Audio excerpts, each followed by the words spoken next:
ಬೆಂಗಳೂರಲ್ಲಿ ನಿನ್ನೆ ರಾತ್ರಿ ಸುರಿದ ಮುಂಗಾರು ಮಳೆ ಅವಾಂತರಗಳನ್ನು ಸೃಷ್ಟಿ ಮಾಡಿದೆ. HMT ಬಳಿ ಕದಂಬ ಹೋಟೆಲ್ಗೆ ಮಳೆ ನೀರು ನುಗ್ಗಿ ಅವಾಂತರ ಸೃಷ್ಟಿಯಾಗಿತ್ತು.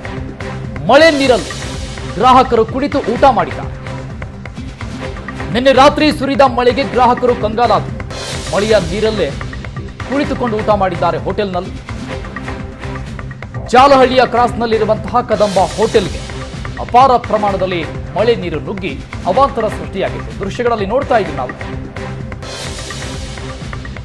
ಮಳೆಯ ನೀರು ಹೋಟೆಲ್ ಒಳಗಡೆ ಯಾವ ರೀತಿಯಾಗಿ ತುಂಬಿಕೊಂಡಿದೆ ಅಂತ 2013ರ ನಂತರದ ದಾಖಲೆಯ ಮಳೆ ಬೆಂಗಳೂರಲ್ಲಿ ಆಗಿದೆ ಅನ್ನುವಂತಹ ಮಾಹಿತಿ ಇದೆ. ಬರೋಬ್ಬರಿ ನಿನ್ನೆ ರಾತ್ರಿ ಸುರಿದಂತಹ ಮಳೆ 11 ಮಿಲಿಮೀಟರ್ ಮಳೆ ಆಗಿದೆ ಅಂತ ಮಾಹಿತಿ ಇದೆ.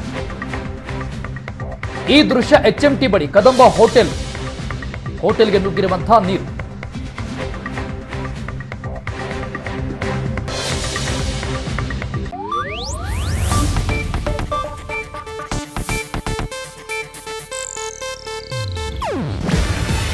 ಇದು ಏಷ್ಯಾನೆಟ್ ನ್ಯೂಸ್ ನೆಟ್ವರ್ಕ್ ಪ್ರಸ್ತುತಿ.